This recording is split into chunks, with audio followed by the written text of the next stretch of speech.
dan RKA anggaran. Selamat datang di Mata Militer Ngapa, tempatnya info dunia dan Indonesia.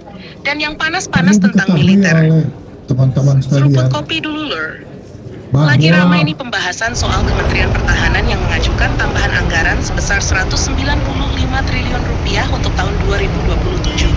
Angka yang bikin banyak orang langsung melongo. Ada yang bilang wajar, ada juga yang langsung bertanya, uang sebanyak itu mau dipakai buat apa? Kalau melihat penjelasan Menteri Pertahanan Jafris Jamsudin, kebutuhan pertahanan Indonesia sebenarnya mencapai sekitar 667 triliun rupiah. Namun pagu yang diberikan baru sekitar 139 triliun rupiah. Karena itulah Kementerian Pertahanan meminta tambahan anggaran agar berbagai program yang sudah direncanakan bisa berjalan.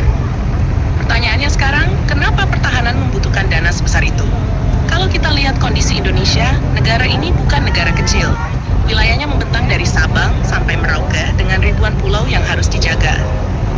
Laut Indonesia juga termasuk salah satu yang terluas di dunia. Belum lagi jalur perdagangan internasional yang melintasi perairan Indonesia setiap hari. Untuk menjaga wilayah sebesar itu, tentu tidak cukup hanya mengandalkan semangat prajurit.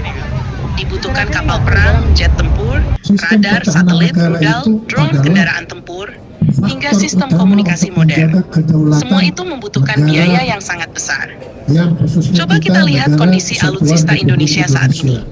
Banyak peralatan militer yang masih berusia puluhan tahun. Ada kapal perang yang mendekati usia pensiun, ada pesawat yang membutuhkan modernisasi. Ada juga sistem pertahanan udara yang jumlahnya masih sangat terbatas dibanding luas wilayah Indonesia. Di tengah perkembangan teknologi militer dunia, negara-negara tetangga juga terus meningkatkan kemampuan mereka. Singapura menambah armada F-35. Australia mengoperasikan F-35 dalam jumlah besar. Vietnam dan Malaysia juga terus memperkuat kemampuan militernya. Artinya, Indonesia tidak bisa diam di tempat. Kalau negara lain berlari sementara kita berjalan, maka kesenjangan kemampuan pertahanan akan semakin besar. Akan tetapi, tambahan anggaran ini kemungkinan akan digunakan untuk beberapa sektor utama. Pertama, tentu modernisasi alutsista TNI.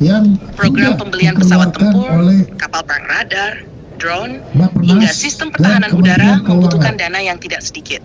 Kedua adalah pembangunan industri pertahanan dalam negeri.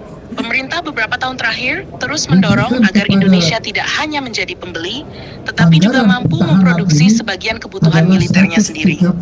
Kita bisa melihat proyek pesawat tempur Kaan bersama Turki, pembangunan fregat Merah Putih, kapal PPA dari Italia, hingga berbagai program rudal dan drone yang sedang dikembangkan. Semua proyek itu membutuhkan investasi besar di awal. Ketiga adalah peningkatan kesiapan operasional TNI. Bukan hanya membeli alat baru, tetapi juga memastikan alat tersebut siap digunakan kapan saja. Biaya bahan bakar, pelatihan, pemeliharaan suku cadang, hingga latihan militer rutin memerlukan anggaran yang sangat besar. Menariknya, Menteri Pertahanan juga menyinggung bahwa TNI sekarang tidak hanya menjalankan tugas pertahanan semata. Dalam banyak situasi, TNI juga membantu pemerintah membangun infrastruktur, membantu penanganan bencana alam, membangun jembatan, membuka akses daerah terpencil, hingga membantu masyarakat saat keadaan darurat. Karena itu pemerintah menilai anggaran pertahanan tidak hanya berbicara soal perang, tetapi juga kemampuan negara untuk merespons berbagai situasi darurat. Namun di sisi lain, muncul pertanyaan dari masyarakat. Di tengah kebutuhan pendidikan, kesehatan, lapangan kerja, dan pembangunan ekonomi, apakah penambahan anggaran pertahanan sebesar itu merupakan prioritas yang tepat? Ini adalah pertanyaan yang sangat wajar, karena setiap rupiah dari APBN berasal dari uang rakyat. Masyarakat tentu ingin mengetahui secara jelas kemana anggaran tersebut akan digunakan dan apa manfaat yang akan diperoleh negara. Pendukung penambahan anggaran berargumen bahwa keamanan adalah fondasi pembangunan. Tanpa keamanan yang kuat, investasi bisa terganggu, perdagangan bisa terhambat, dan stabilitas nasional bisa terancam. Mereka sering mengibaratkan pertahanan sebagai sabuk pengaman negara. Kita mungkin berharap tidak pernah mengalami kecelakaan, tetapi sabuk pengaman tetap harus tersedia saat dibutuhkan. Sementara pihak yang kritis berpendapat bahwa efektivitas penggunaan anggaran harus menjadi perhatian utama. Mereka ingin memastikan bahwa setiap proyek pertahanan benar-benar memberikan nilai strategis dan tidak sekadar menghabiskan anggaran. Karena itu transparansi dan pengawasan menjadi sangat penting.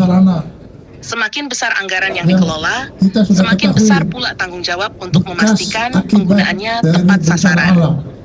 Kalau Jadi dilihat dari sekarang sudut pandang TNI geopolitik, juga sedang kawasan menjalankan Asia tugas Pasifik memang untuk sedang mengalami membangun peningkatan jembatan dan tensi. sebagainya. Persaingan kekuatan Itulah besar yang terus kami berlangsung. usulkan kepada Laut Cina Selatan masih menjadi kawasan yang Komisi sensitif. 1 Perlombaan dan teknologi harapan militer juga semakin cepat. Dalam tambahan situasi seperti itu, banyak ini negara bisa memilih memperkuat mendapatkan kemampuan pertahanan mereka. restu Indonesia dari Badan tentu Anggaran harus menentukan dan langkah yang dianggap disetujui paling sesuai dengan untuk kepentingan menjadi nasional. alokasi Jadi anggaran inti perdebatan hari ini APBN bukan sekadar soal pertahanan angka negara di tahun 195 triliun rupiah. 2027. Yang lebih penting adalah Terima bagaimana kasih. dana tersebut digunakan untuk memperkuat pertahanan, meningkatkan kemampuan TNI, mendukung industri pertahanan nasional, sekaligus tetap memberikan manfaat nyata bagi masyarakat Indonesia. Nah, menurut kalian gimana? Apakah tambahan anggaran pertahanan ini memang diperlukan untuk menjaga kedaulatan Indonesia di masa depan? Atau sebaiknya dana sebesar itu lebih difokuskan ke sektor lain? Tulis pendapat kalian di kolom komentar. Jangan lupa subscribe, like, dan komen di bawah sambil ngopi.